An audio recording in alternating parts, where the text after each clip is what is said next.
Bueno, pues sin más voy a pasar a presentar a la primera ponente que nos va a hablar de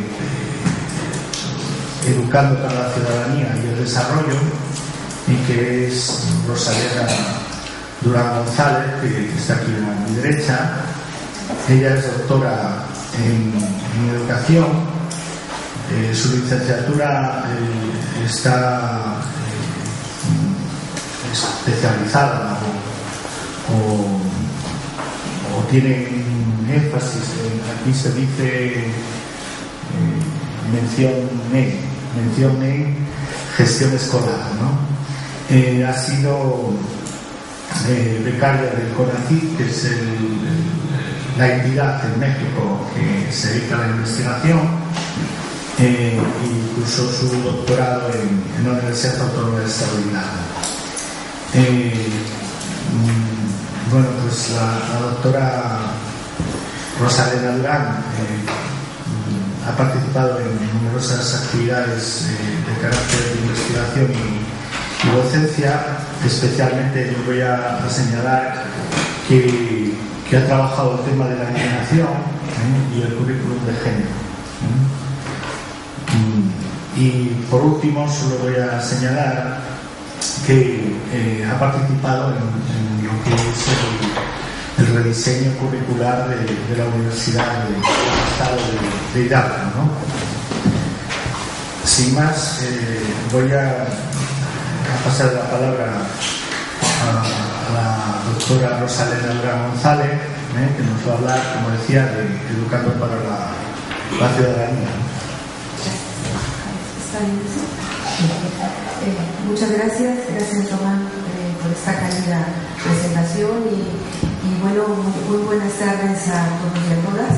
Es un placer estar en este escenario y sobre todo pues me sumo al homenaje y a las palabras que vamos a mencionar más adelante, al homenaje de la doctora Claudia. Esta pequeña conferencia pues con todo cariño la ofrezco el día de hoy y por supuesto para todos ustedes. Bien, pues el tema del día de hoy que quiero yo charlar, más que nada una charla un poco más amena sobre lo que es la educación y la ciudadanía. Tengo un planteamiento de presentación en el cual podamos reflexionar sobre este concepto de ciudadanía desde nuestro sentido común, desde cómo lo vivimos, para abordar tres planteamientos de lo que es la ciudadanía en la escuela, tres tradiciones de la ciudadanía, y después verlos en algunos ejemplos que podamos haber tenido o que podamos haber experimentado en la escuela, que podamos evocar tal vez estos planteamientos en actividades cotidianas que podamos haber tenido en la escuela o en nuestro entorno inmediato, para reconocer realmente cómo este concepto de ciudadanía puede ser ampliado, podamos tener una visión más amplia. Bien, pues algunas preguntas para abordar este tema es: ¿qué es la ciudadanía? ¿Cómo nosotros nos asumimos como ciudadanos? Y también cómo podemos articular este concepto de ciudadanía con la escuela. ¿Cómo la escuela puede favorecer esta construcción de ciudadanía o que podamos asumir una ciudadanía desde el espacio de la escuela y desde el espacio del aula? Esperemos que estas preguntas puedan ser contestadas al final y que nos lleven a reflexionar sobre estos aspectos. Les he de decir que, bueno, cuando hablamos de ciudadanía de manera inmediata y desde nuestro sentido común, pues siempre pensamos con actividades o actitudes muy enfocadas a lo que es la participación, tal vez en algunas elecciones o ejercer el voto, ver que de alguna forma es una obligación de ser un buen ciudadano, ¿verdad? Casi siempre decimos es un buen ciudadano el que cumple con aquellas normas, con aquellos reglamentos, y sobre todo pues en México se hace mucho énfasis en que podamos ser ciudadanos y hacer actividades de soberanía al participar en el voto. Sin embargo, vemos que esto queda muy acotado ahí. Vemos también en México que pues los ciudadanos nos hemos un poquito desencantado de estos procesos, pues por la falta de transparencia, tal vez por estas orientaciones del manejo del poder o de la reproducción del propio sistema de mantenerse, ¿no?, del poder hegemónico. Probablemente ustedes han de haber conocido que hubo recientemente elecciones en México y que, pues bueno, en las campañas los partidos presentaron a sus candidatos y surgió un movimiento de estudiantes de clase media que fue el 132. Bueno, este movimiento 132 pues fue un contrapeso para este proceso electoral, ¿no? Cuando de alguna forma pensábamos que había esa apatía y ese desinterés hacia participar, bueno, pues había como que una luz para decir, bueno, esta es nuestra voluntad. Y bueno, sin embargo, el proceso electoral continuó y pues vemos que el sistema de alguna forma se sigue reproduciendo. Este movimiento 132 pues quedó desdibujado, surgió desde las universidades y universidades privadas. Se sumaron posteriormente universidades públicas en un ejercicio de reflexión hacia lo que es ejercer el voto, ejercer la voluntad. Bueno, como sabemos muchos, pues sabemos que este movimiento pues se fue quedando desdibujado y bueno, como ciudadanos en este ámbito de participación ciudadana quedó un poco pues desencantado, ¿no? Llegó un desencantamiento de lo que pudiera decir, bueno, vamos a tomar una decisión en conjunto. De alguna forma quedó desdibujado el movimiento y bueno, ahora nos queda como reflexionar sobre qué podemos hacer respecto a esta participación ciudadana que queda de alguna forma nada más acotada al ámbito jurídico, al ámbito electoral, pero que el concepto de ciudadanía es algo más. O sea, no es nada más ejercer el voto, es algo más que tiene que ver con nuestra vida cotidiana, algo más con el convivir con el otro, con el convivir con los demás, con el convivir y reflexionar sobre uno mismo y su posición en lo que uno tiene en relación a un colectivo. Y bueno, esa es la reflexión que tenemos, cómo estos ámbitos que están fuera del aula tienen que ser problematizados y llevarlos a la escuela. Como les comentaba, pues esta partida queda ahí, pero ahora nos queda reflexionar, ampliar esa mirada en las instituciones, en los colectivos, en un colectivo como que puede ser este, ¿no?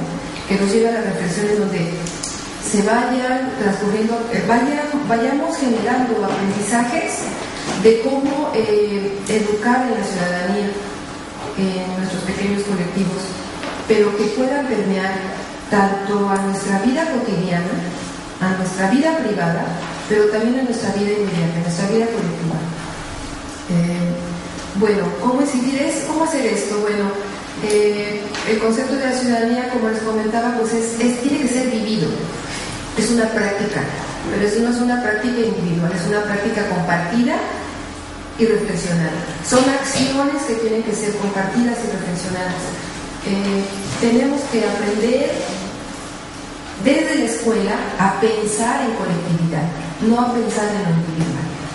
Es decir, bueno, ¿qué puedo yo hacer por mi colectivo? ¿Y qué puedo hacer también por mi individualidad? Es ese pensamiento, es esa reflexión que nos queda para incorporar la dimensión ética y la dimensión cultural. Bien, la ciudadanía tiene que ver con ese sentido de colectividad, como les comentaba. Y la escuela, la institución, el aula, pues es un colectivo que tenemos que repensar, tenemos que reflexionar. Y que al interior, como todos sabemos, pues hay normas, ¿verdad? Hay normas de convivencia, hay reglas que pues están ya estipuladas y que pues tenemos que de alguna forma acatarlas. Pero muchas veces las acatamos de manera irreflexiva, las ejecutamos. Y yo creo que no es el caso. Yo creo que queda ir reflexionando sobre esas reglas que están ahí, por qué se hacen, a quién favorecen, qué es lo que se pretende al cumplirlas. Bueno, hay un autor que habla no nada más de la ciudadanía, Marqueso habla de la ciudadanía política, la ciudadanía económica, la ciudadanía social, la ecológica, la cultural. Y bueno, Cuando hablamos de una ciudadanía acotada al ámbito jurídico, pues estamos viéndolo desde un enfoque muy reduccionista. Entonces, ¿cómo ampliar esa mirada? Es algo tal vez complicado que tengamos que analizar y sobre todo, pues ver qué es lo que nos dice el discurso, ¿no? El discurso político. Bueno, como les comentaba, el concepto de ciudadanía vemos que se queda un poco más acotado a este ámbito, pero podemos ampliarlo. Ya hablamos de ciudadanía ecológica, ciudadanía cultural, económica, social, política. Pero bueno, vamos a ver tres tradiciones de la ciudadanía. ¿Cómo se ejerce una ciudadanía? La primera tiene que ver con un aspecto más positivista o prescriptivo, en donde se tiene que acatar la norma, en donde está la norma para cumplirla, ¿no? De alguna forma no se discute tanto. Nosotros podemos evocar tal vez una escuela en donde el reglamento es muy, muy rígido, no hay forma de que podamos flexibilizar, ¿no? Tal vez haya hábitos que se tengan que cumplir, pero hay aquellos en los que muchas veces son hasta cierto punto una agresión tal vez con algún estudiante o con algún otro grupo. Sin embargo, pues esto es así y no hay forma de discutirlo. Tal vez esta postura de tradición liberal de lo que es la ciudadanía pues está enfocada más que a que el mismo sistema se vaya reproduciendo, a que no se ponga en entredicho. Y es peligroso, ¿no? Para que se pueda poner en entredicho, es muy rígido y no se pueden evadir las normas. Se tienen que cumplir. La práctica pues es comprendida desde el individualismo. No hay como que un pensamiento o un sentido de colectividad. Es ver desde el individuo cómo es que debe de ajustarse a esta norma, a estas conductas. Y bueno, pues está ahí, ¿no? Los valores que se puedan desarrollar en este paradigma o en esta tradición es que son como de que pueda haber respeto, tolerancia, esta tolerancia en decir, bueno, no estoy de acuerdo tanto, pero bueno, cuento hasta 3 y tolero, ¿no? Pero es lo mismo tener una empatía. Bueno, tolero, respeto y hasta ahí, ¿no? De una forma, desde mi voluntad individual, pues yo lo asumo como lo mío, sin compartirlo con el otro, sino es una conducta desde el discurso que se tiene que acatar. Es algo rígido. Tiene que ver mucho con la lógica del sistema. La otra tradición es un poco más flexible, es una tradición comunitarista. La podemos analizar cuando podemos ver que reconoce las diferencias, tal vez de género, tal vez de etnia o de cultura. Ya existe una diferencia en el colectivo. Puede ser un colectivo de una institución o una comunidad. En la escuela puede haber presencia de la diversidad. Esta diversidad no nada más tiene que ver con diversidad cultural, puede ser cualquier tipo de diversidad. Diversidad social en cuanto a familias, conformación, diversidad étnica también, pero que queda fragmentada. Es decir, al interior está esta comunidad con muchas comunidades, con un pequeño mosaico de colores, pero al final de cuentas la ciudadanía es pensada al interior de cada comunidad como pequeñas comunidades y una fragmentación. No hay una interrelación entre uno y otro. Podemos ver en la escuela que puede haber chicos de un origen que forman un pequeño colectivo y otros chicos de otras características de diversidad que pueden ser otro pequeño colectivo y que están fragmentados y que al interior están conformando sus formas de interactuar, sus formas de comunicarse, pero este grupo con este pues no hay como que esa comunicación, esa interacción para enriquecer y para pensar en común. Es un pequeño grupo que piensa en común, que generan identidades y que si lo platicamos a nivel Estado, estas pequeñas comunidades o pequeñas identidades puede ser un problema para el Estado porque son pequeños grupos que se están conformando, podría ser una amenaza para el Estado. Y bueno, es pensar que la identidad de este pequeño grupo está generando una fuerte pertenencia étnica o de identidad, que pueda ser tan fuerte que pueda ser un contrapeso contra la propia institución. Entonces puede ser, si nos posicionamos en la tradición liberal, este sería un riesgo. Entonces, ¿cómo aprender a vivir en una sociedad en que la dinámica social está cambiando? En que hay muchos procesos de migración, hay muchas formas de pensar, muchas religiones, culturas, lenguas. ¿Y cómo empezar a pensar en colectivo? Ese es el reto, que vamos a ir pasando, transitando de una tradición liberal tan rígida a una tradición comunitarista que puede identificar esta realidad, pero que no es suficiente. Porque los derechos al interior de esta pues se van conformando como pequeños colectivos. La tercera es la tradición republicana o la cívica, que bueno, concuerdo un poco con lo que hemos venido comentando sobre este sentido de colectividad.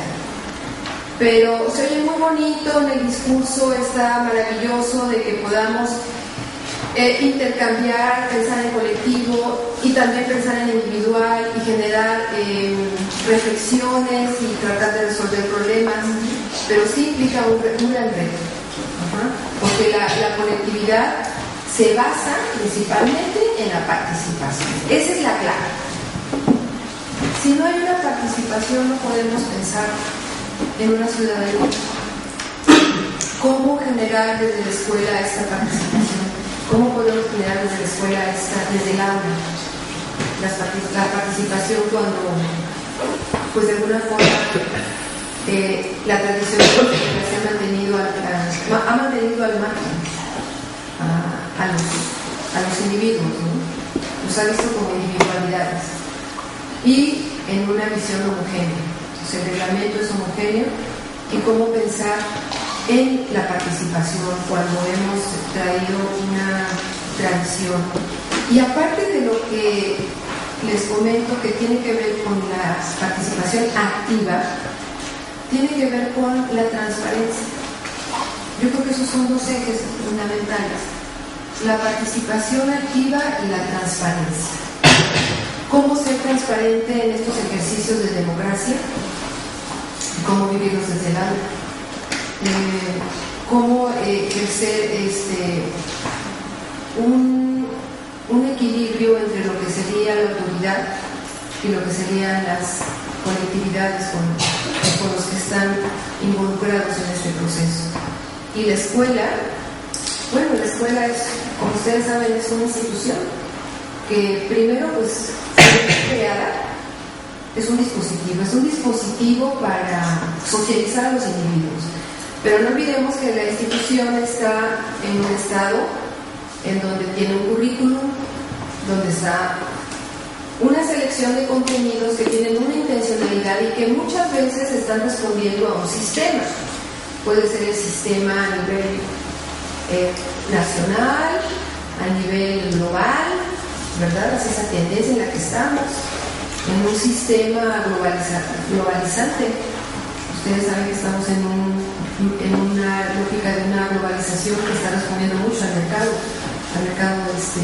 y a la mercantilización. Entonces, muchas veces la escuela está respondiendo a eso. Y como para reproducir este sistema, pues lo más práctico es que podamos asumir una tradición liberal, en donde se pueda acatar, ¿no? En donde no pueda existir mucho margen de participación. Yo les quiero comentar el caso de un chico que en el estado de Hidalgo, y en el Pachuca, donde nosotros venimos y que ojalá tengan oportunidad de visitar, muy cercano de una compañera universitaria.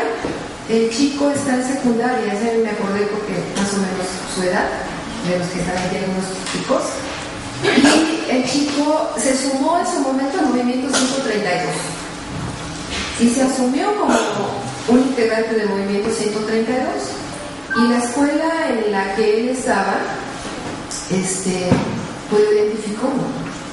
Y dijo, ¿cómo? No es posible, ¿no? Y lo que pasó fue que lo expulsaron de la escuela.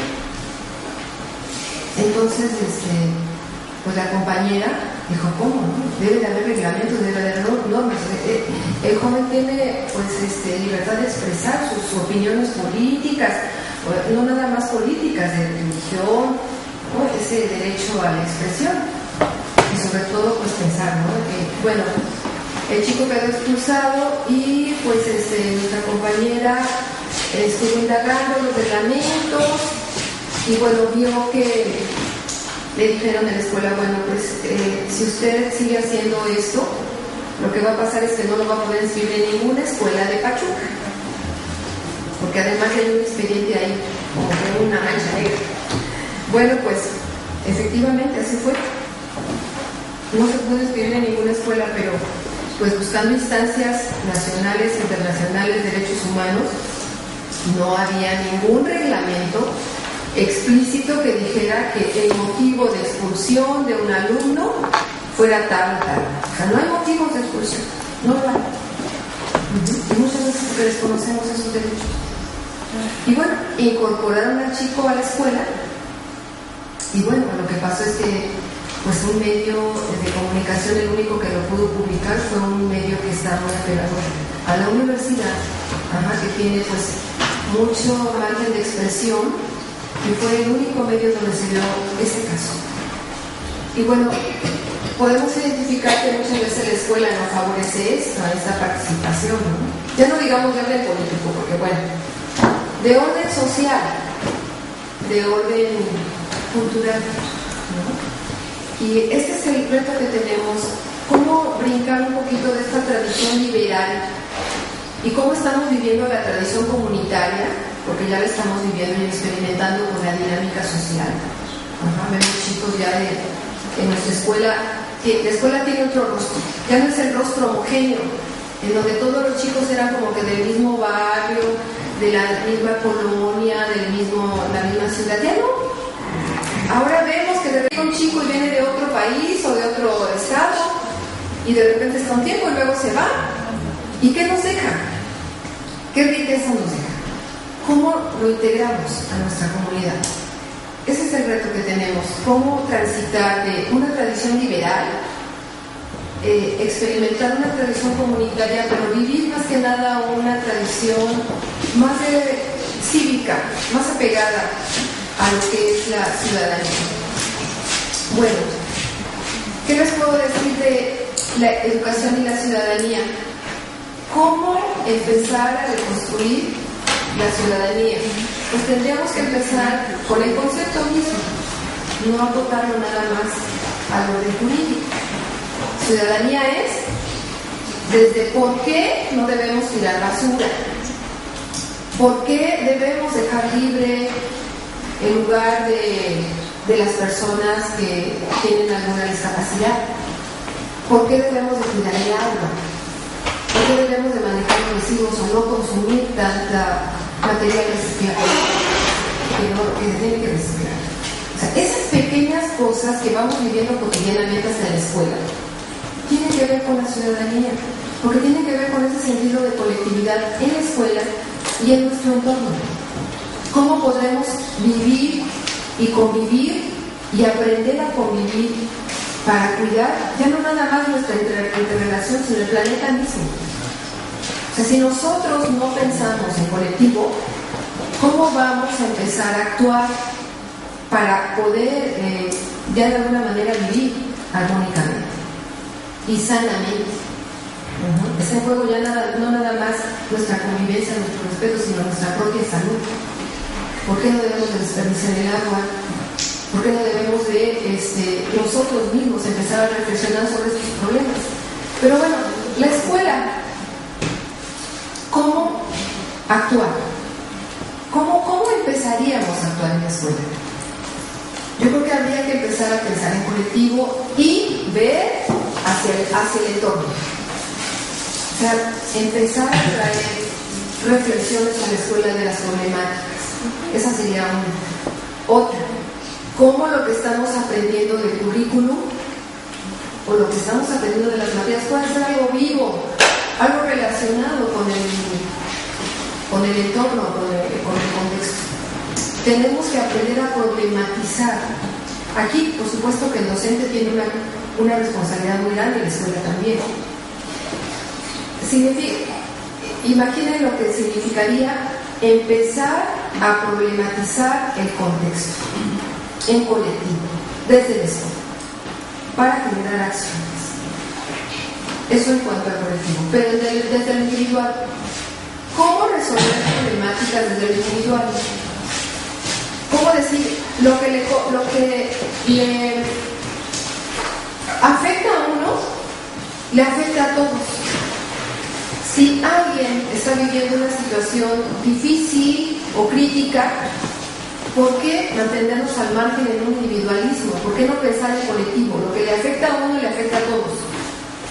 Bien, una de las acciones que podemos pensar puede ser que en la escuela, con alguna estrategia, pueda ser una asamblea. La asamblea es una estrategia que puede ser viable para el manejo de todo eso. Problemáticas, tanto individuales como colectivas, como con la organización de la realidad. A ver, llevar a cabo una asamblea de todos los alumnos para una vez, tal vez a la semana o una vez al mes, o cuando pueda sesionar la asamblea, para pensar en las problemáticas que tenemos en el contexto o en lo individual. Que lo que le pasa a alguno de los compañeros pueda ser ahí debatido, reflexionado y sentir el soporte del colectivo. Yo les he platicar que en el estado de Hidalgo ahorita hay un proyecto de comunidades indígenas, del cual aprendimos mucho. Las comunidades indígenas tienen el sentido de colectividad y de cohesión social. Es decir, lo que le compete a uno, o le afecta a uno, o le favorece a uno, es motivo de que les incumbe a todos. Si alguien tiene algún problema, se genera la asamblea en las comunidades, se organizan. Y si llega algún extraño en las comunidades, se organizan para ver quién llegó, a ver si no es de alguna forma pues una amenaza o algo, ¿no? Se cuidan entre sí. Hay ese sentido de pertenencia, de identidad, de colectividad. Imagínense ese soporte. Imagínense ustedes, chicos, que yo los veo aquí, que puedan generar esa identidad y ese soporte de su colectividad.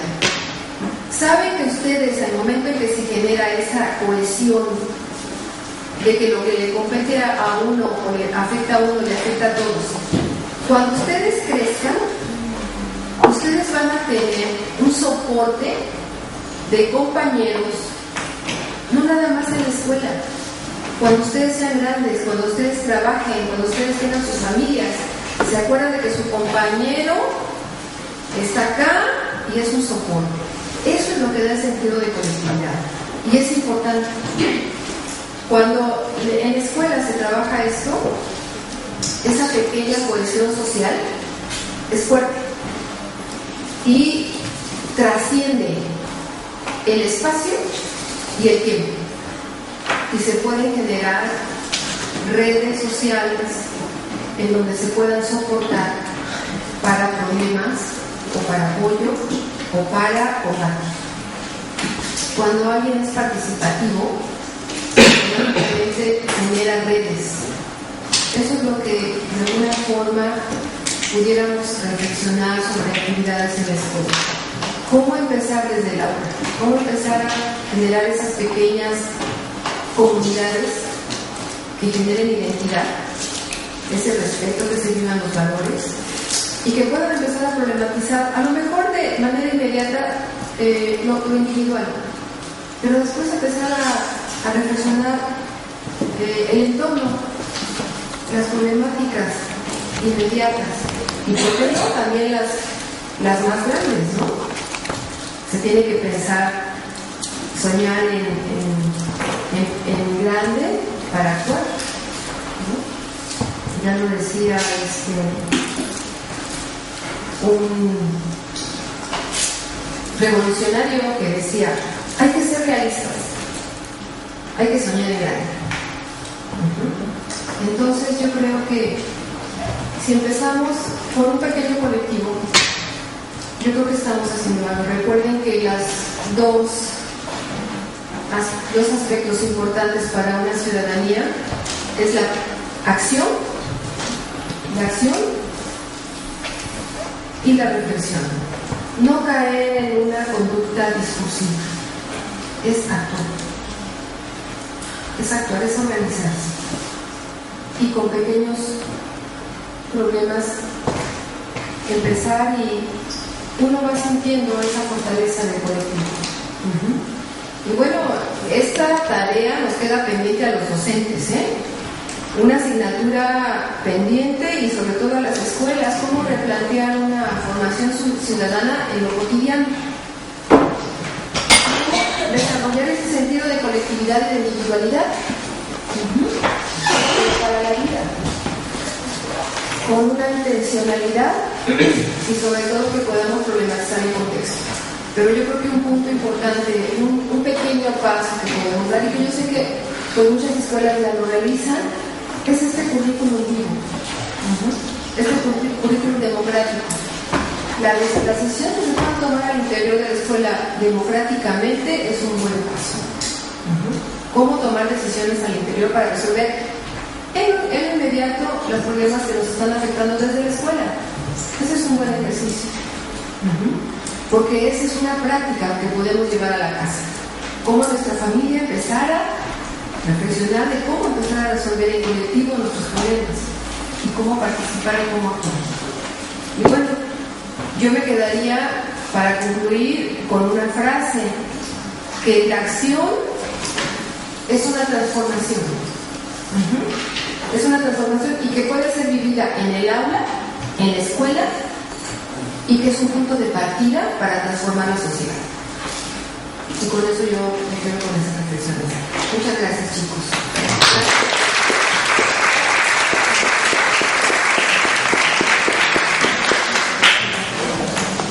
Bueno, pues ahora, si queréis, abrimos un turno de debate para que planteéis las cuestiones que tenéis oportunas.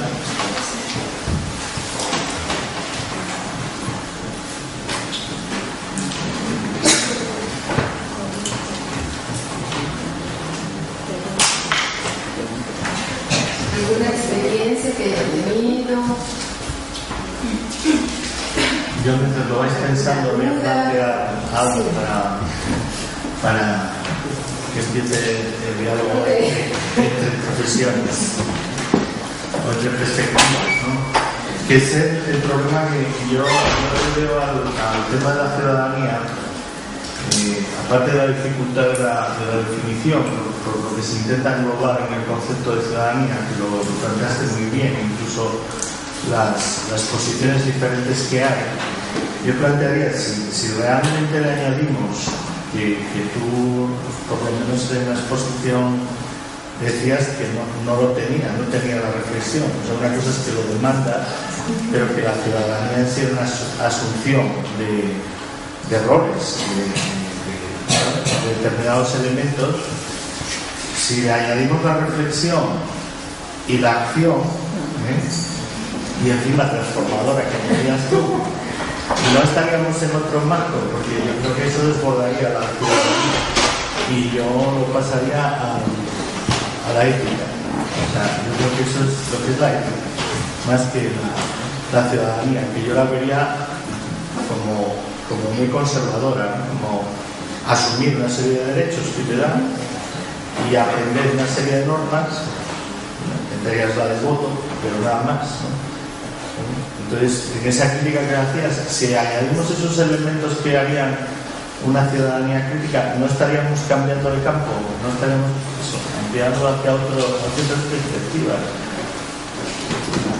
Sí, yo creo que ya sería como una perspectiva crítica cuando incorporamos la reflexión, la la acción y la transformación. Pero bueno, si tratamos de intervenir en ámbitos que pudieran develar lo que está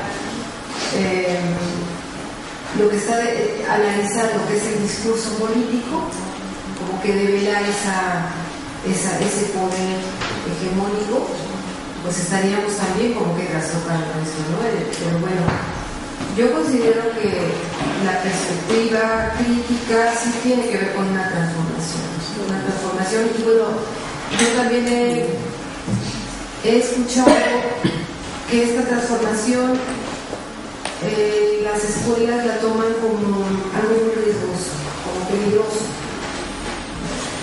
Pero bueno, no tiene que ser así. Yo creo que podamos transformar nuestra cotidianidad y enseñar a los chicos a reflexionar sobre los problemas, pues yo creo que es un avance, ¿no? Es un avance que podemos llegar a esa transformación.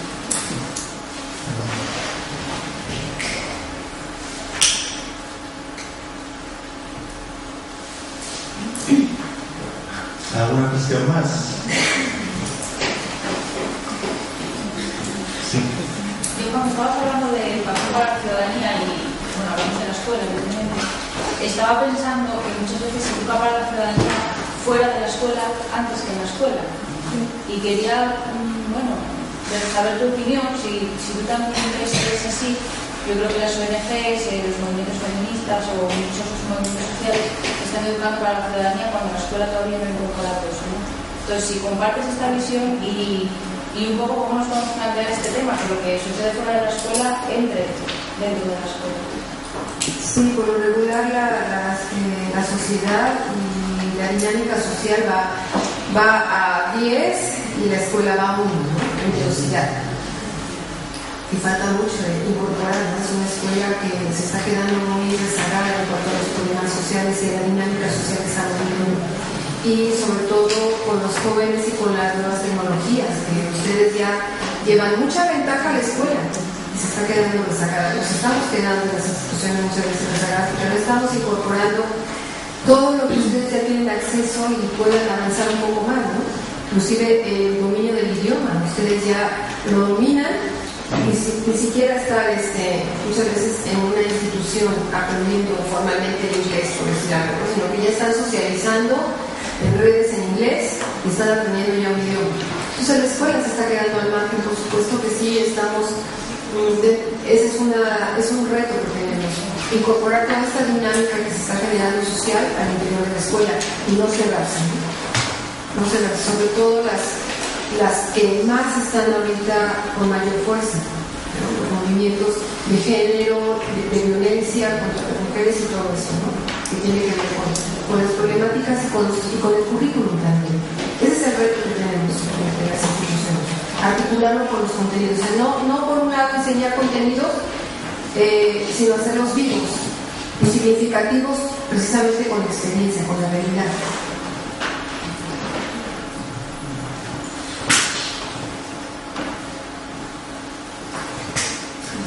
Yo quisiera, estaba reflexionando sobre esta situación de ciudadanía y de la realidad que vemos, ¿no? Muchas veces pensamos a partir de una serie de realidades, pero con percepciones propias que tenemos.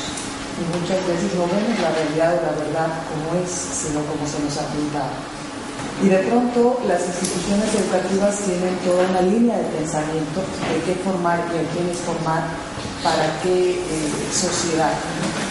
Cuando los jóvenes ya salen al mundo real, las cosas son diferentes, muy diferentes a como nosotros quizás las hemos planteado en los contextos áulicos. Y de pronto ese choque y esa realidad hace también que ellos puedan tener una serie de concepciones diferentes al respecto de lo que está sucediendo. Yo recuerdo mucho que cuando a mí se me educaba se me decía, atrás de las rejas es diferente, aquí adentro te vamos a hablar de este tipo de cosas, pero atrás de las rejas es diferente, y entonces ustedes tienen que aprender a resolver los problemas desde una serie de miradas, no nada más teóricas, sino a partir de qué es lo que se busca en el bienestar común de las personas. Entonces, de pronto hay esta realidad en el mundo y hay una realidad dentro de las aulas, y luego viene la propia realidad que tiene uno en su formación personal y en sus percepciones personales, ¿no? Sí.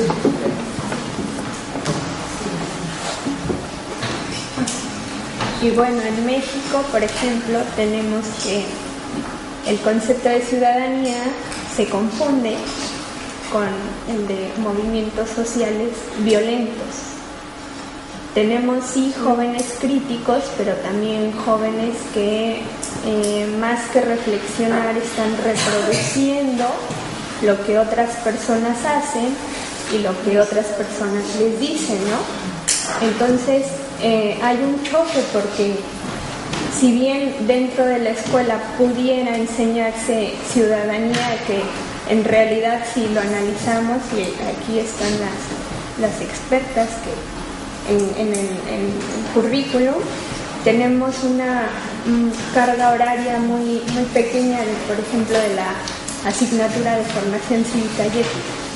No es de gran relevancia para la currícula en México el tema de la ciudadanía, ¿no? Entonces, sí hay que, como ayer comentaba el doctor Román, por cierto, no dándole más carga horaria vamos a aprender a ser ciudadanos o buenos ciudadanos, ¿no? Pero sí habría que replantear también los contenidos y el tiempo que se le destina, porque a veces ni siquiera el profesor es un buen ciudadano, ¿no? Que deberíamos empezar por ahí. El profesor, los padres son el ejemplo, ¿no? Y finalmente en México pues estamos viviendo una crisis muy fuerte en esto de la ciudad. Sí, así es de alguna forma el currículum de básica privilegia que los estudiantes puedan acreditar español y matemáticas para poder acreditar el año escolar. Si alguna de estas no es acreditada, pues no acredita el año.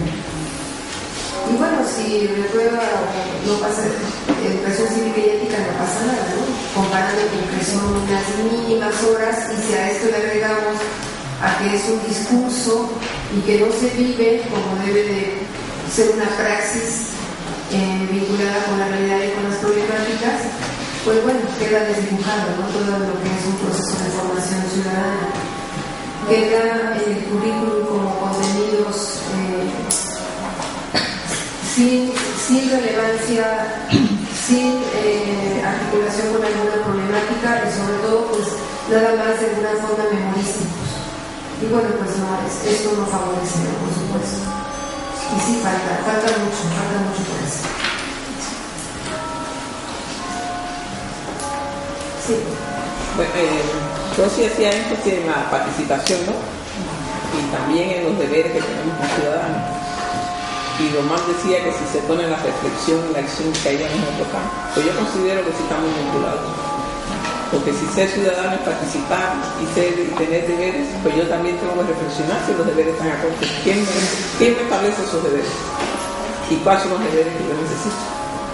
Y si no estoy de acuerdo con ellos, pues tengo que accionar. Por lo tanto, yo considero que sí, va implícito la reflexión y la acción para yo ser un ciudadano, para ejercer mis derechos. Y los derechos no son los que yo considero.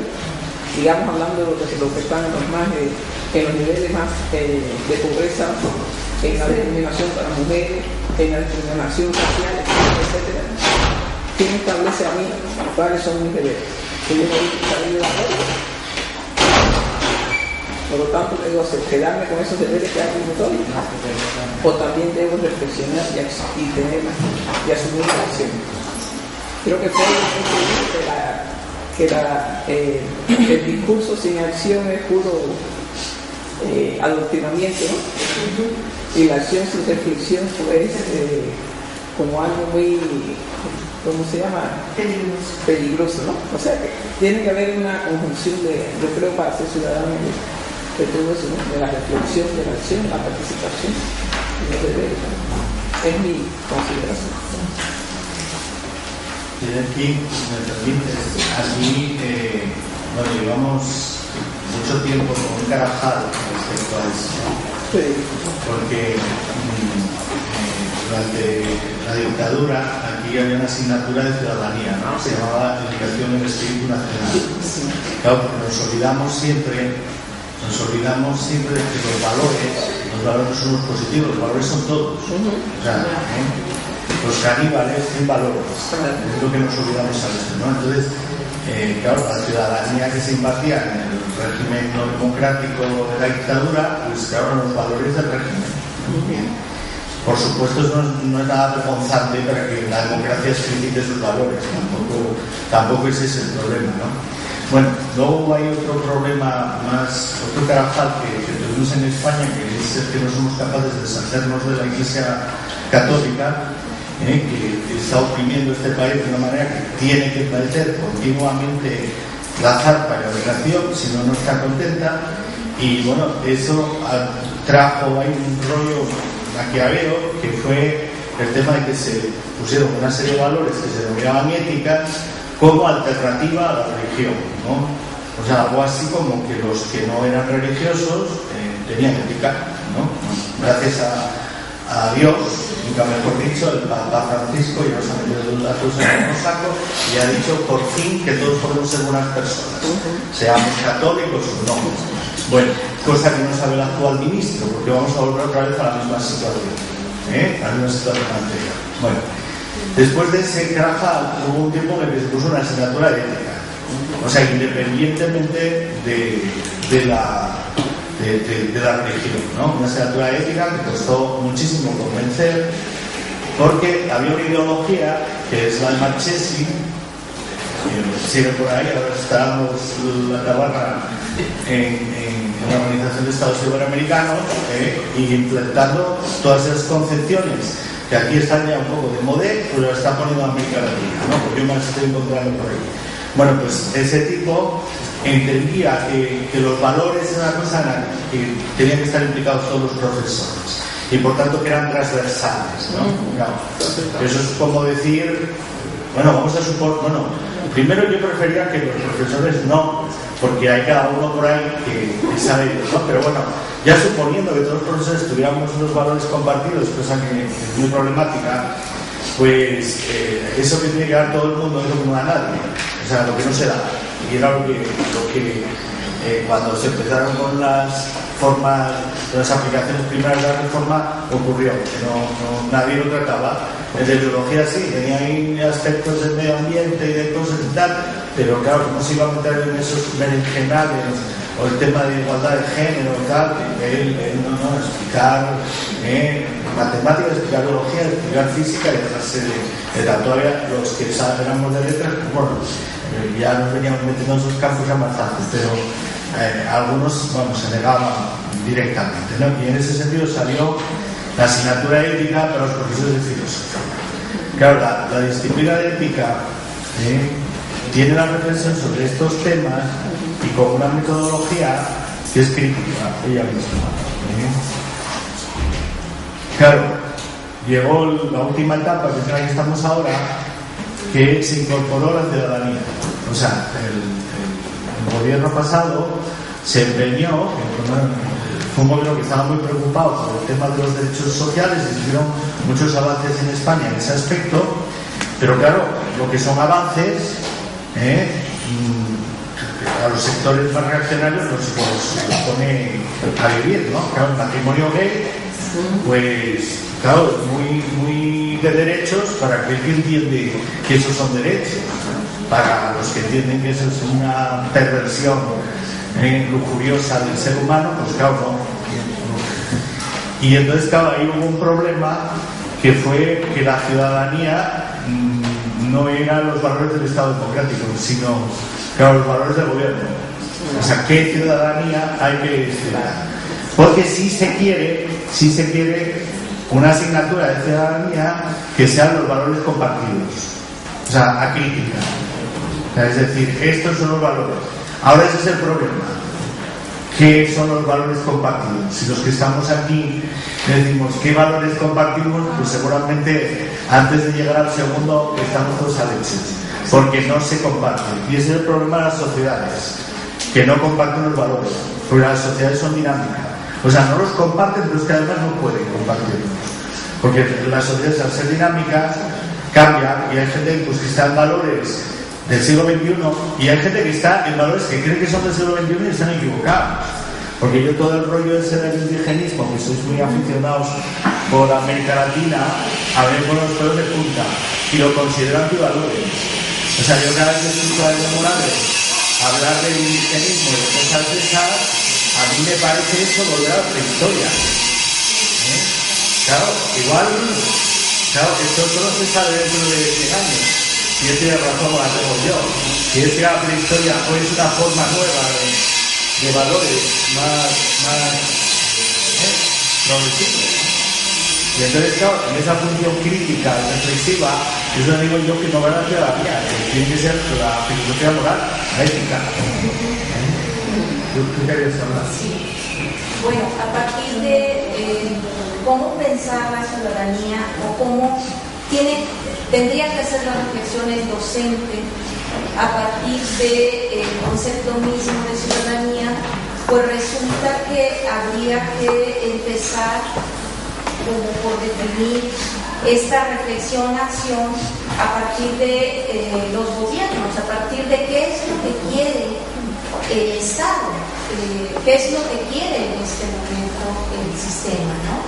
Estaba pensando con la reflexión que usted hace, doctor, pensaba, por ejemplo, pues para México el ciudadano desde la escuela, ahorita hay una problemática en los últimos, quiero pensar años, ciudadanos de primera y ciudadanos de segunda en las escuelas a partir de cómo han proliferado las universidades privadas, ¿no? Entonces, a partir de ahí hay una clasificación que tenemos con ciudadanos de primera y ciudadanos de segunda, los que nos quedamos en las universidades públicas. Y con esto me parece que hay ejemplos muy claros que para la inserción al mercado laboral que tienen, por ejemplo, los egresados de universidades públicas, hay casos donde se deja muy claro en las empresas, pueden ser privadas, pueden ser, bueno, se agarran las empresas privadas que dejan muy claro que egresados de universidades públicas no tienen acceso al puesto, ¿no? Que se abstengan de aspirar. Entonces, creo que ahí es un cuestionamiento de origen, ¿no? Donde el mismo sistema, en este cuestionamiento de cuáles son los programas que tenemos a nivel Secretaría de Educación, bueno, pues ¿por qué no se definen a partir de ahí como ciudadanos de primera y ciudadanos de segunda?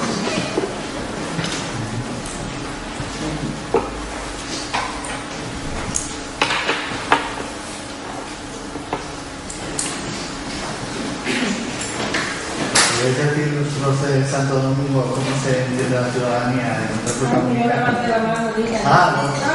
No había visto.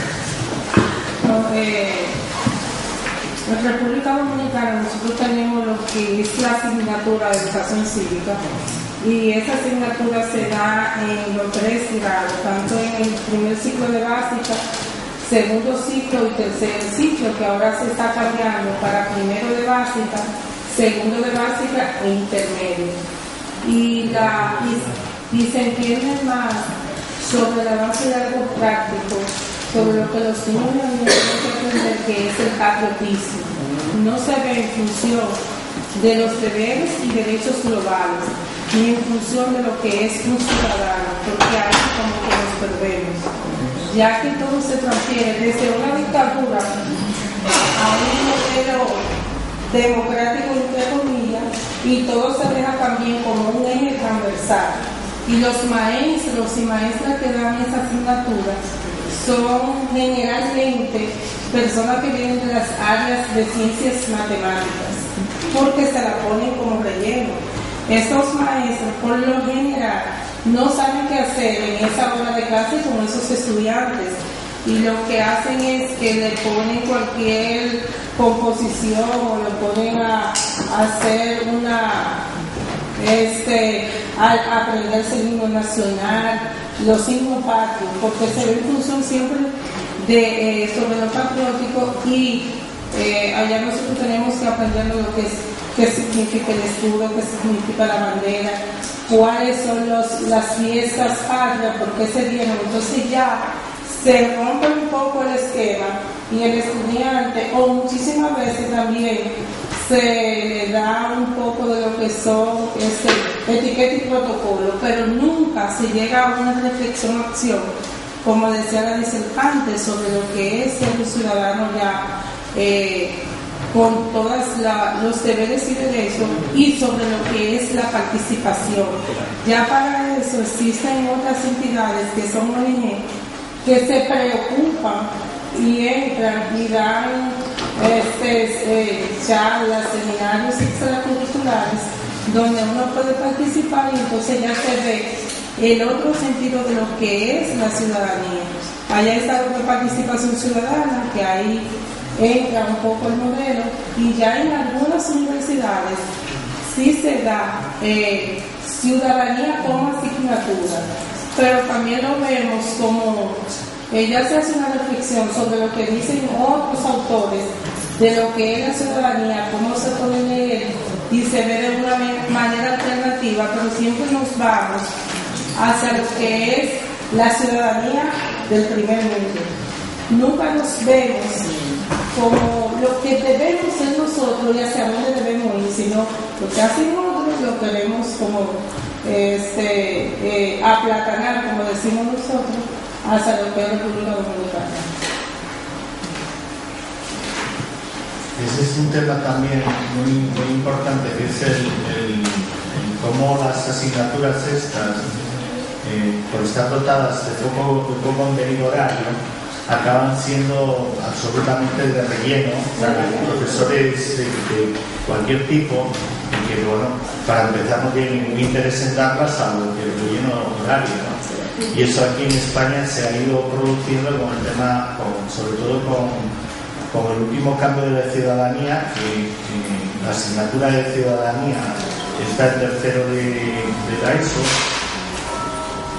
Ahí, bueno, tercero o segundo, depende de las comunidades autónomas, entonces dejado opcional. Pero ahí, como no dependen del seminario de filosofía, como es la de cuarto de la ESO, pues esa la da cualquiera y es puro relleno horario. Incluso con la propia ética de cuarto, que es de 2 horas de carga lectiva, también ocurre muchas veces que se utiliza de relleno, ¿no?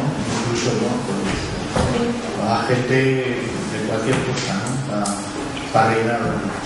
Incluso ya se da un caso curioso, que tiene la asignatura dentro del currículum, pero no se le da una valoración en la nota que se le entrega a los estudiantes. Por lo tanto, los estudiantes no la ven como algo importante. Yo sé lo que digo, que no hay que dar la valoración necesaria de un punto de 1 hasta 10 o una letra, porque generalmente, pero sí el estudiante tiene que verla como algo importante dentro de su carrera estudiantil. Yo participé dentro de lo que fue la elaboración del programa de educación cívica, y nosotros intentamos hacer algo totalmente diferente, pero realmente los maestros no conocen mucho del programa. Inclusive hay una ordenanza que es la 399, que es la que incorpora nuevamente la educación cívica en las escuelas, y aún así bajo ordenanza del Ministerio de Educación muchísimos maestros no conocen el programa, porque no le interesa al ministerio, no le interesa tampoco a los maestros, y aparte de eso es algo que tiene que ver con políticas públicas. Si el ministerio, los maestros no lo empujan desde la base y el ministerio también, entonces se va a quedar así relegada a una cuarta categoría, o quizás no se le da la importancia necesaria. Nosotros tenemos un consorcio, que es el Consorcio de Educación Cívica, que estamos luchando para que los maestros y el ministerio le den la importancia necesaria, pero como quiera, eso es un asunto como de a largo plazo, porque también estamos pensando que en vez de que se llame educación cívica, quizás se llame formación ciudadana o participación o cualquier otra cosa para que no dejarla de ese sentido patriótico que le comentaba antes. Bueno, me parece muy interesante los programas en las escuelas, la función de las escuelas. Yo pensaba un poco también en ese elemento de si para hablar de comportamiento ciudadano, de niveles de comportamiento ciudadano, habrá que acudir obligadamente pues a ver cuáles son las competencias o el bagaje con que contamos los ciudadanos para poder responder a eso. Entonces, ¿qué tanto los programas no están dotados nada más de contenido, sino en una estrategia pues de incluir el desarrollo de estas competencias que son básicas, ¿no? Para poder adquirir un nivel ciudadano óptimo.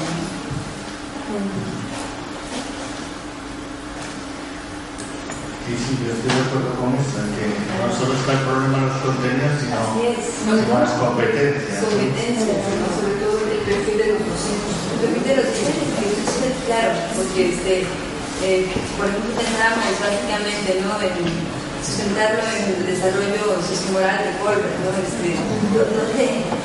Es matemático, por más que quiera, ¿dónde, no? ¿De dónde va a vivir? Sí, bueno, y en educación básica lo que pasa es que el perfil del docente es un perfil que está pegado mucho a lo que es la normatividad en cuanto al sistema. La formación que tiene un profesor de licenciatura de normalista está precisamente, pues su nombre lo dice, está normado con los lineamientos que son pues un poco desarrollo de competencias que debe tener el docente para de alguna forma ensalzar los valores que están de alguna forma prescritos o ya están estipulados, ¿no? Que ya están ahí. Nosotros vemos cuáles son los valores que se tienen que vivir en la escuela, ¿no? Pues el respeto, la responsabilidad, o sea, eso que tiene que ver con esa convivencia que se tiene que dar pacíficamente. Entonces, en esa normativa es como también los normalistas están formados.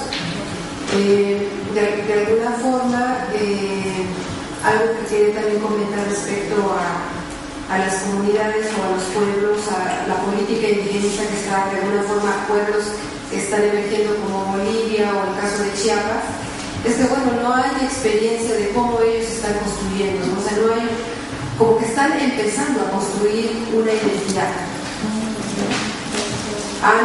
Se han mantenido al margen de esta política asimilacionista, han sido asimilados, y es la experiencia que se ha tenido ahorita con Bolivia y con Chiapas, de cómo están construyendo esa identidad.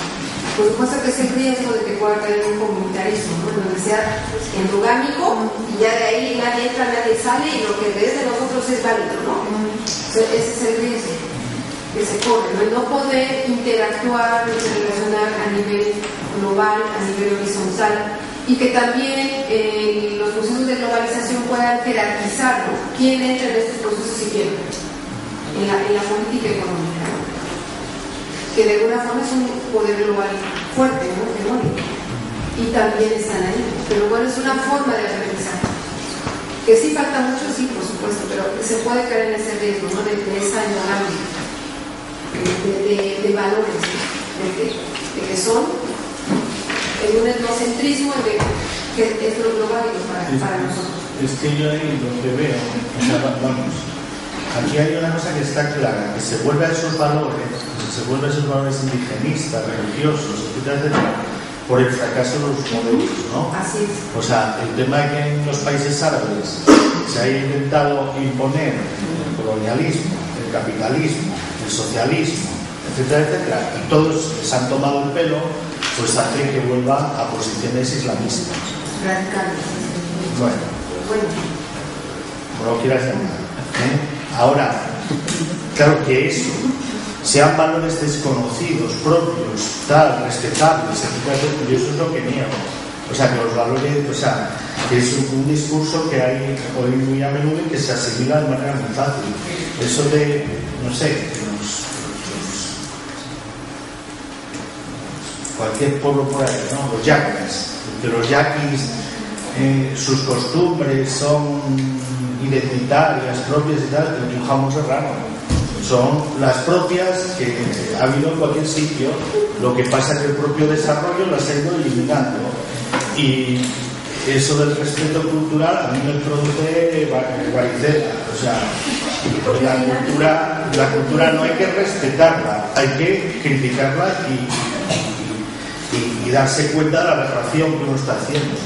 O sea, lo que pasa es que, claro, lo que tampoco se puede, y ahí es donde quizá es el margen, tampoco creo que se puede decirle a alguien que tiene una costumbre, pues mira, eres un bárbaro, un inútil y no sé qué, ¿no?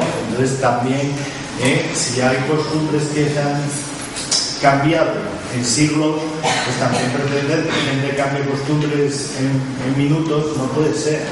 Pero claro, yo estuve con el vicepresidente de Bolivia en una conferencia que dio en Venezuela y yo me tiraba por los suelos porque claro, él estaba hablando del indigenismo, tal, no sé qué y tal, y claro, empezaba a contar los problemas que tenía con el reparto de la tierra, que los grupos claro, las tierras fértiles son las tierras del llano, y las peores son las de la montaña.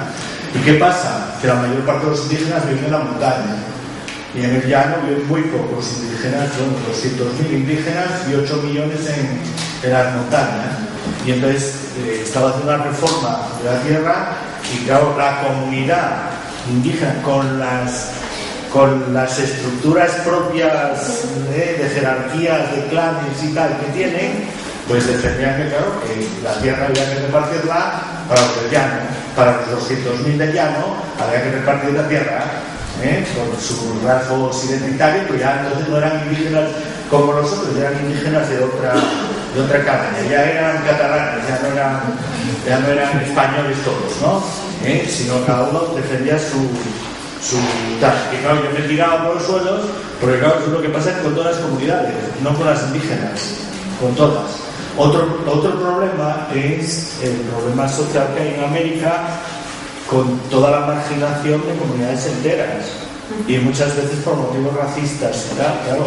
Entonces es un tema como dialéctico que hay que barajarlo, pero eso no quiere decir que las posiciones indigenistas tengan razón. Y por ahí lo el problema. Se confunde mucho lo que es la diversidad en México con la desigualdad. Son los temas. Sí, a mí me parece muy importante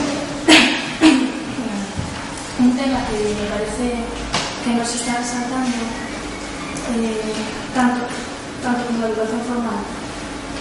Creo que la educación, desde luego, es un pilar para la prevención, por llamarlo de alguna manera, pero también es muy importante la educación fuera de las escuelas, o incluso dentro de las escuelas, pero fuera de lo que te limita ese reglamento, fuera de esas armas que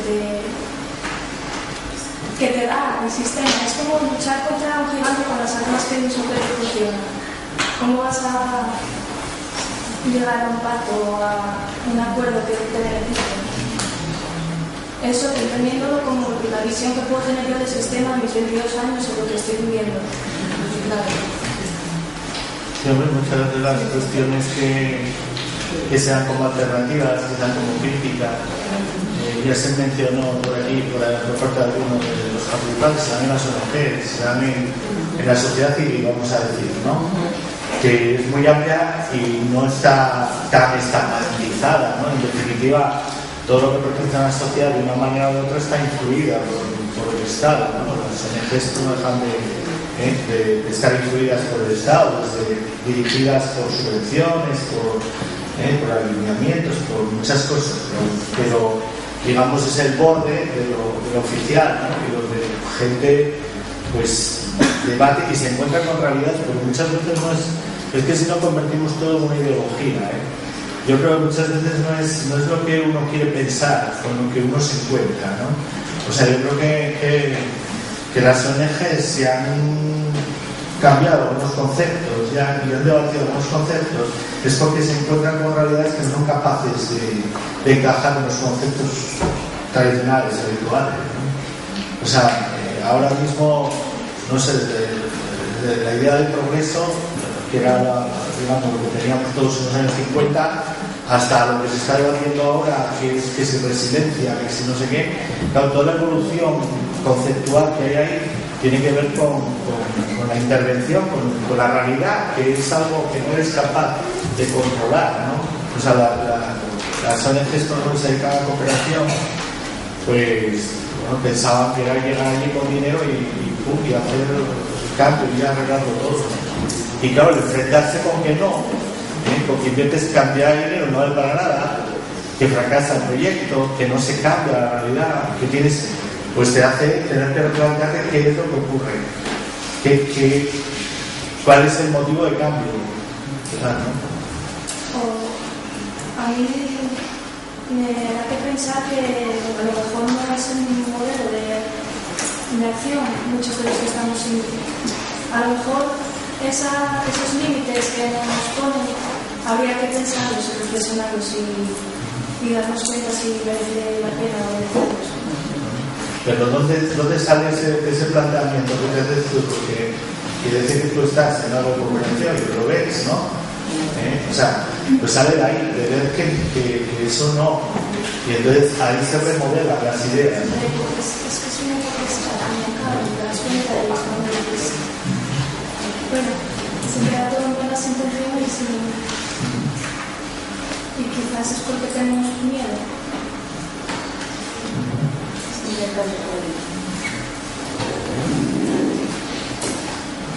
Bueno, si queréis vamos a dejarlo aquí.